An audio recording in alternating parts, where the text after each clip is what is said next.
All right, guys, so let's talk about the three concepts that we're going to use to piece together to create one complex tennis machine.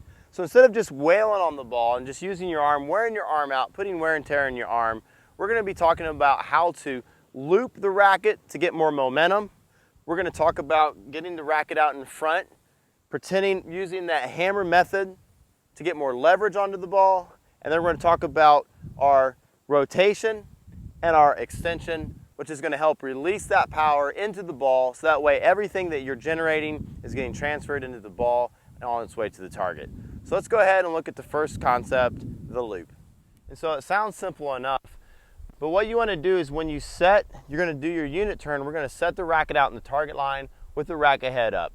And so you'll see some sort of variation of the racket where it is. That's fine. And so from here, the racket's going to drop down, and then it's going to turn up into the contact phase. And so the reason that we're getting this loop going is because we're going to ultimately complete one full rotation. And so many of you are missing out on power because you're taking the racket just straight back. The racket stops, and now you're having to use all of your arm to start it from a stopped position forward. So I want to be able to keep the racket continuously moving. So I'm going to take the racket back and go. Even if the loop is small, that's fine. But you want to have some form of continuous movement.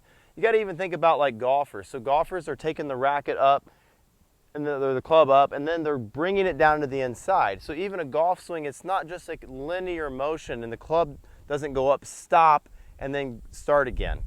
They're taking it up, dropping it to the inside, they're looping it through, even though the loop isn't like a big circle. And so many of you think about a loop, you're thinking it's got to be this big wind up, this big circle. It doesn't have to be like that. As long as we're continuously moving this racket, you even see some players, their loop's even a little smaller. That's fine because they're not stopping the momentum of the racket. And so a lot of you are missing out on that power source because again, you're taking the racket, you're stopping it, and then you're just swinging forward, or you're just taking it straight down and you're just moving it forward. And so you're losing that power, you're losing that momentum buildup because you're stopping the racket, trying to move it now from stationary into the ball. Basically the momentum is going to be the weight times the speed, which is going to equal force into the ball. And so the faster that you can swing that racket, and that's where you hear about a lot of racket head speed, the faster that you can swing that racket, the greater the force is going to be into the ball.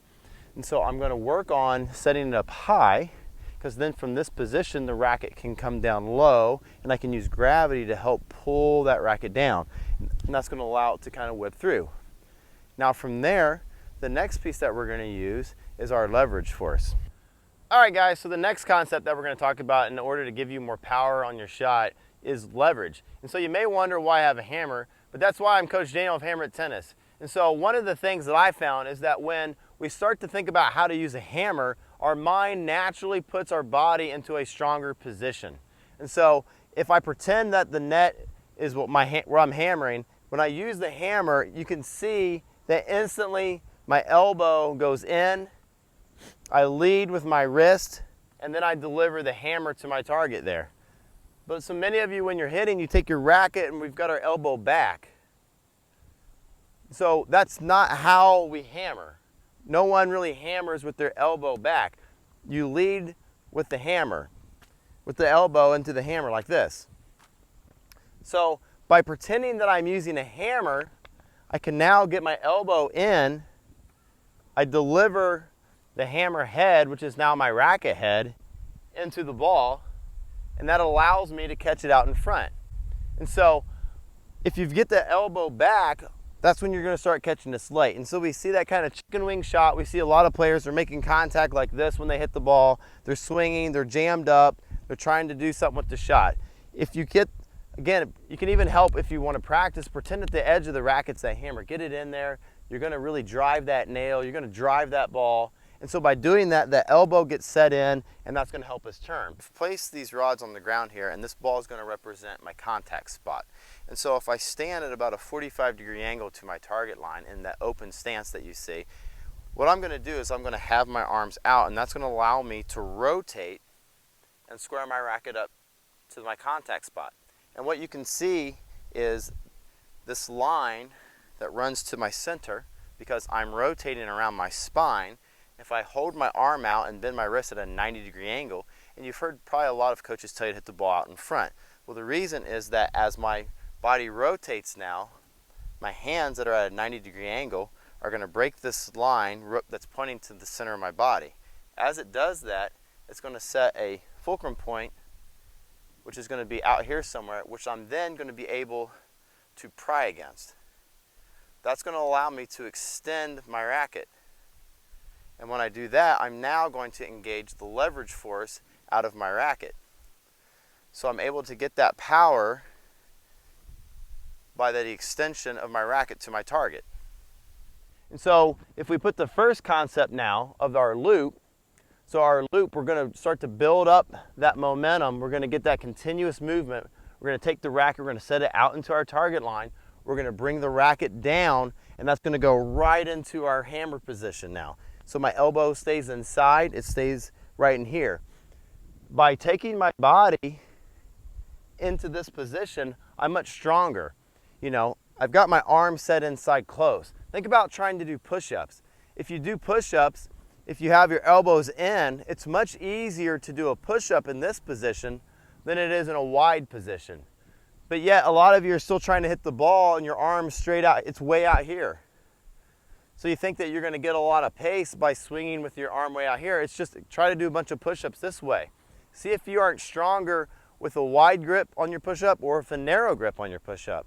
So you want to have your body in a strong position.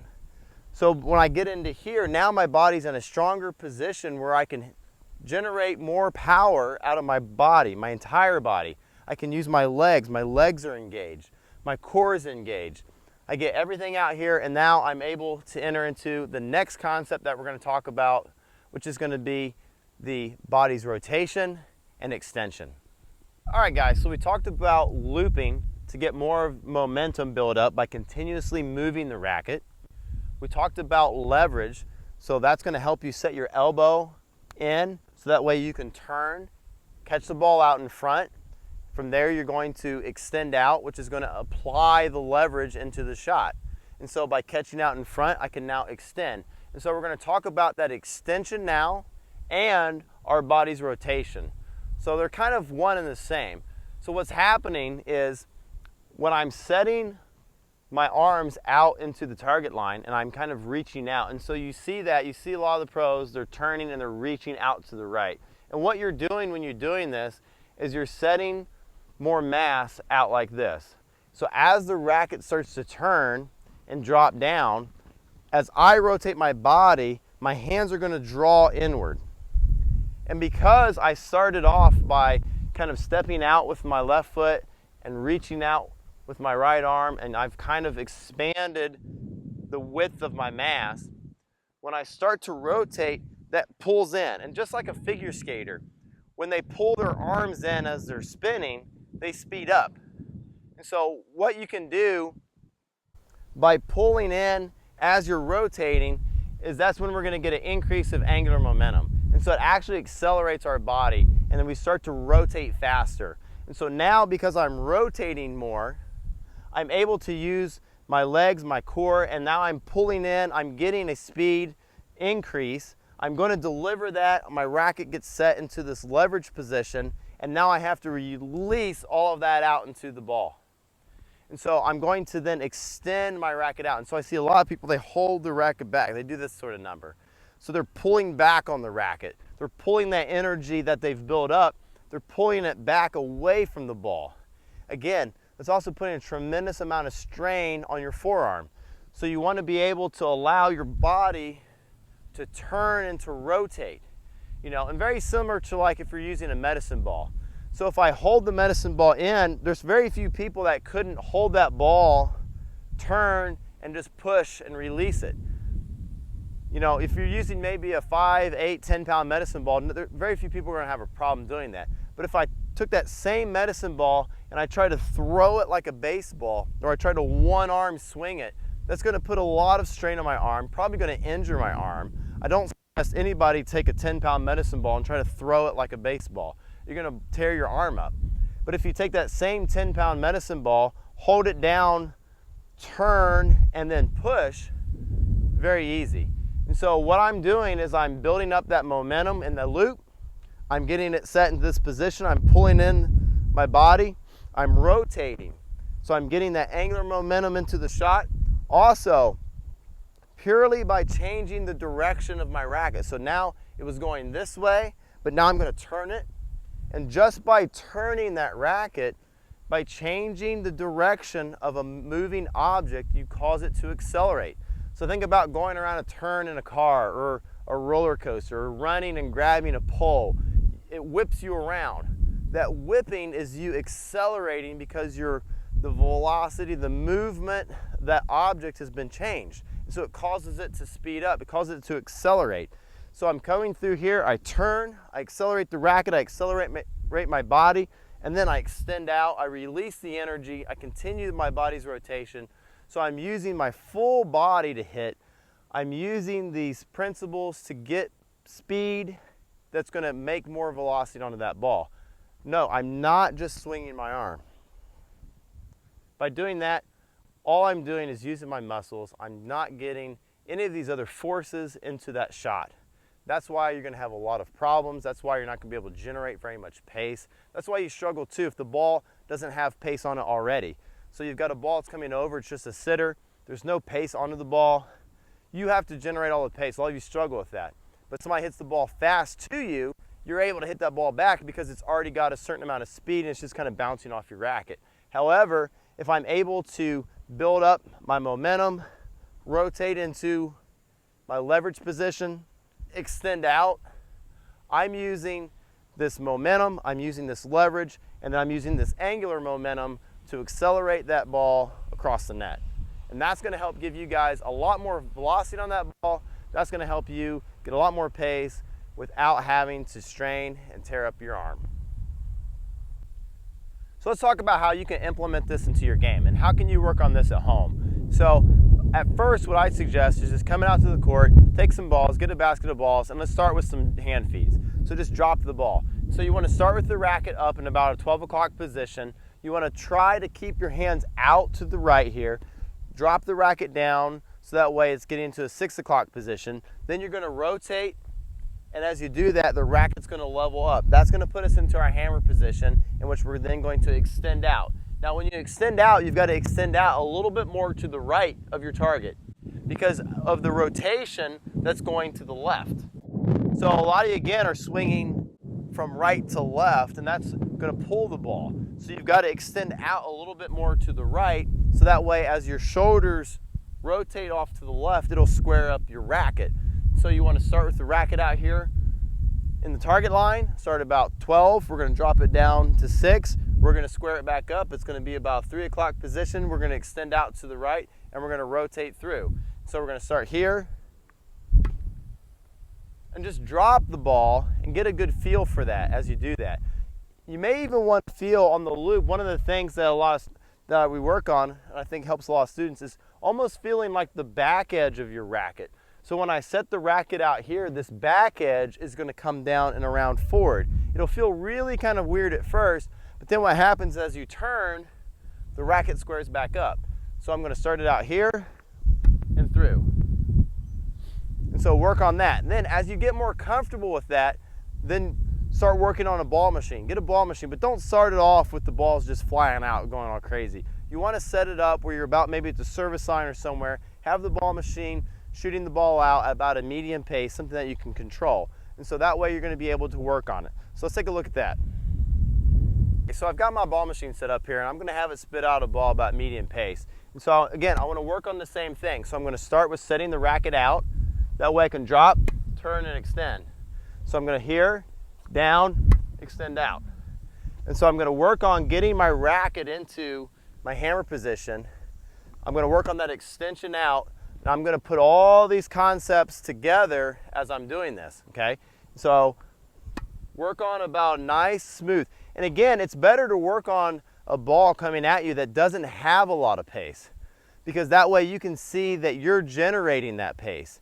You know, you don't want the ball machine to supply a lot of pace. You want to be able to hit the ball, and you only really want to start practicing your stroke maybe on an effort level, maybe 3 or 4 out of 10. And so that way, if you can get a good amount of pace out of the ball with minimal, you can see how little effort I'm really putting into this. I'm not putting hardly any effort. I'm just getting my racket to loop. I'm meeting the ball out in front where I can supply leverage out here. And then I'm continuing my extension and my rotation. And so again, I'm not really doing a whole lot to hit that ball very hard. By just setting the racket out, dropping, turning and extending, I'm still able to hit the ball with a decent amount of pace.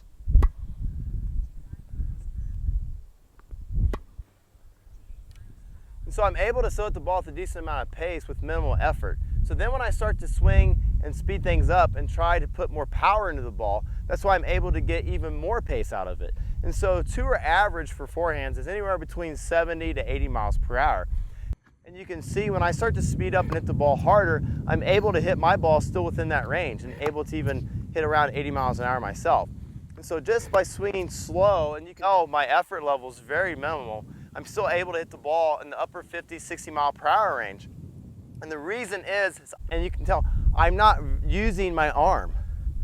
I'm looping the racket, I'm dropping it down, I'm turning my body, I'm catching it out in front, and I'm applying the leverage, I'm extending all the way out, and I'm allowing my body and I'm allowing these concepts to supply the power to drive that ball. All right, and so by utilizing these different concepts, so again, so looping, getting that momentum, getting that racket in for that leverage, using your body's rotation to really supply the power to hit that ball, you're gonna end up and you're gonna get more power with less effort. You're gonna be more consistent in your shot because you're able to repeat those movements of your major muscle groups easier than you are with your arm. And so a lot of you try to gauge how hard to hit a shot, and when you're using your arm, it's harder to be consistent with the amount of power that you're putting into the ball. But when I'm turning, it's much easier to replicate that. And you can see most of my shots, they're falling within, the range there is about the same. And so as you start to groove that, you're gonna be able to play longer points, play longer matches. You're not gonna put that wear and tear on your body because you're not using your arm solely to hit the ball. You're using your entire body, and so you're dispersing all of that wear, all of that power evenly more over your body. And so you're able to supply that into the ball. And so ultimately, you guys are gonna be more consistent, you're gonna have more power, and you're gonna win more matches, guys.